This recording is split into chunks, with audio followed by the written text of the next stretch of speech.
યુદ્ધની સ્થિતિ વચ્ચે ગેસની અછત ઊભી થઈ હોય જેને લઈ ઇફકોના ચેરમેન દિલીપ સંઘાણીએ નિવેદન આપી સંગ્રહખોરી કરનારો સામે સરકાર લાલાક કરી બેઠી હોવાનું જણાવ્યું હતું.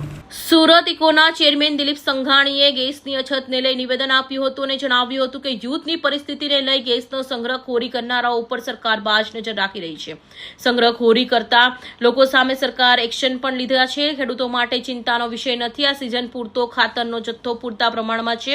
તો દિલીપ સંઘાણીએ એમ પણ કહ્યું હતું કે તમામ દેશોની પરિસ્થિતિ વચ્ચે ભારતની પરિસ્થિતિ થોડી સારી છે. સરકારે સૌપ્રથમ ઘરેલું ગેસની આપી અને બીજા ઉદ્યોગો અંદર કાપ મૂકવામાં આવ્યો છે. સરકારની ગાઈડલાઈન મુજબ લોકોએ વર્તવું જોઈએ તેમ કહ્યું હતું.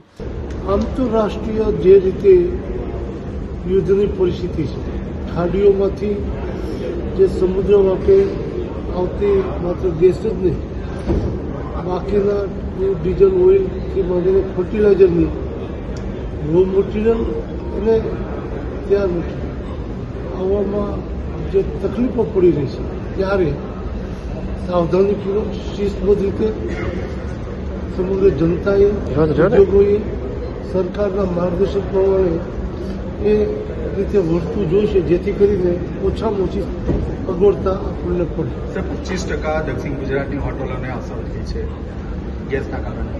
માત્ર દક્ષિણ ગુજરાતની હોટલોને અસર થઈ છે એવું નથી. દેશભરમાં જે રીતે ગેસનો પુરવઠો આવતો અને જે મર્યાદિત છે એને ધ્યાનમાં રાખીને ફર્ટિલાઇઝર ઉદ્યોગ ઉપર પણ અસર આવી છે અને ત્યાં પણ ફર્ટિલાઇઝરના પ્લાન્ટ જે ગતિથી કરતા એમાં પણ ગતિ ધીમી. સાહેબ શું લાગે છે કોઈ પણ પ્લાન્ટ કરે જે આપણી પાસે આપણું ઘરેલું ઉત્પાદન છે, સુચારુ ઢંગથી સમાનતાથી કેવી રીતે વિતરણ થાય અને એના આધારે શિસ્તબદ્ધ રીતે સૌ મર્યાદા રાખે. બેફામ જેને દુરુપયોગ કહીએ એ સ્થિતિનું પરિસ્થિતિને ઓવરટેક થઈને ઓછામાં ઓછા ગેસ ઉપયોગથી વધુ કામ કેમ થઈ શકે એ સરકારના માર્ગદર્શન પ્રમાણે વર્તવું. કારણ કે આંતરરાષ્ટ્રીય જ્યારે યુદ્ધ હોય તો આપણા દેશમાંથી કંઈ એવું થઈ શકવાનું નથી. સમસ્યાથી બહાર નીકળવા માટે કયા પ્રકારની ચર્ચા વિચારણા કરવામાં આવી રહી છે? આંતરરાષ્ટ્રીય યુદ્ધ છે એમાં ભારતમાંથી આપણે ગમે એટલું વિચારીએ, ગમે એટલા વિચારો વ્યક્ત કરીએ, એની અસર તો આંતરરાષ્ટ્રીય કક્ષાએ જે નિર્ણયો થશે એની અસરો સાર્વત્રિક જે પડતી છે એ અસરો આપણે પણ પડશે. પણ સર ધીરે ધીરે સમસ્યા વધી રહી છે. ધીરે ધીરે ગેસની અછતના કારણે ધંધા ઉદ્યોગ પર અસર થઈ રહી છે, ખાસ કરીને લારી અને દુકાનદારો.